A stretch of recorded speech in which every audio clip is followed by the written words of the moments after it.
رواں سال کے صرف 7.5 ماہ میں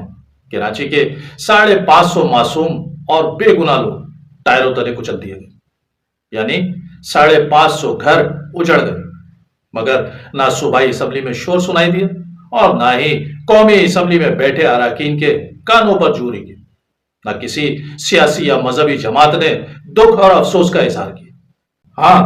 اگر کہیں شور سنائی دیا تو وہ پیپلز پارٹی کے سینئر صوبائی وزیر شرجیل انعام میمن کا سندھ اسمبلی میں سنائی دیا کہ جہاں وہ اس ڈرائیور سے اظہار ہمدردی کر رہے تھے کہ جس نے 2 دن پہلے صغیر سینٹر کے سامنے ایک خاندان کی خوشیوں کو اپنے ٹائروں تلے کچل دیا تھا،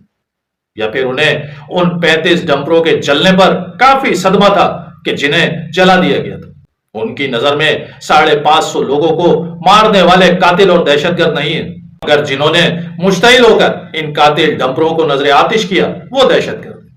ان کے خلاف دہشت گردی ایکٹ کے تحت مقدمات قائم کیے گئے،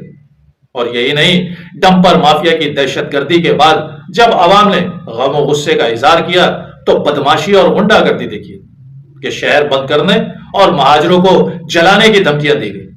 اور صرف دھمکیاں ہی نہیں دی گئی بلکہ نیشنل ہائی وے اور سپر ہائی وے پر دھرنا دے کر وہاں سے آنے والی فیملیز اور افراد کو روک کر ان کے شناختی کارڈ چیک کیے گئے،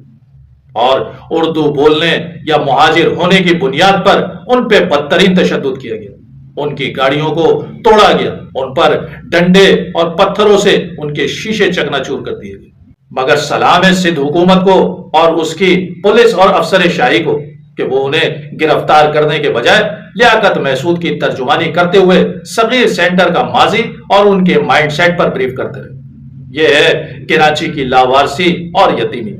کہ جس کے وسائل پر تو سب اپنا حق جتاتے ہیں، لیکن اس کے دکھوں اور مسائل پر کوئی بات کرنے یا رونے کے لیے تیار نہیں ہے۔ کراچی والوں، بس اتنا سمجھ لینا کہ تمہیں یہ جنگ اپنی خود ہی لڑنی ہے۔